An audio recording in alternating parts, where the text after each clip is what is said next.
ওয়াদ-দুহা, আলোর শপথ, ওয়াল-লাইলি ইযা সাজা, নিঝুম নিস্তব্ধ রাতের শপথ। সুবহানাল্লাহ পড়েন। প্রথমে আল্লাহ দুইটা কসম কাটলেন। কয়টা? দুইটা। প্রথমে দোহা, প্রভাতের সূর্য কিরণের শপথ, আলোর শপথ। এরপরে অন্ধকারের শপথ কাটলেন। আলোর শপথ দিয়ে আল্লাহ তাআলা ওহী আশাকে বুঝালেন, আর অন্ধকারের শপথ দিয়ে আল্লাহ ওহী না আশাকে বুঝালেন। আল্লাহ বুঝাতে চাইলেন, নবী সব সময় আলো থাকলে ভাল লাগে না। 24 ঘন্টায় যদি সূর্যের আলো, এখনো সূর্যের আলো, সকালেও সূর্যের আলো, খালি আলো আর আলো, ভাল লাগবে? কথা বলেন না কেন? আবার 24 ঘন্টায় ঘুটঘুটে অন্ধকার, কোনো আলো টালো নাই, ভাল লাগবে?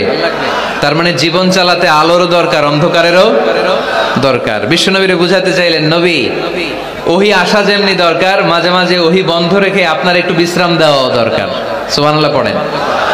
সরকারি চাকরি যারা করেন, সপ্তাহে কয়দিন জব করেন? জোরে বলেন। 5 দিন। বাকি 2 দিন কি করেন? বিশ্রাম নেন, ছুটিতে থাকেন। 7 দিনে যদি কাজ করা লাগতো, ভাল লাগতো? কথা বলেন না কেন? ভাল লাগতো না। আবার 7 দিনে যদি ছুটি থাকতো, ভাল লাগতো না। তার মানে কাজেরও যেমনি দরকার, বিশ্রামেরও দরকার, ঠিক কিনা? আল্লাহ বুঝাতে চাইলেন, নবী কাফেরদের কথায় কান দিবেন না।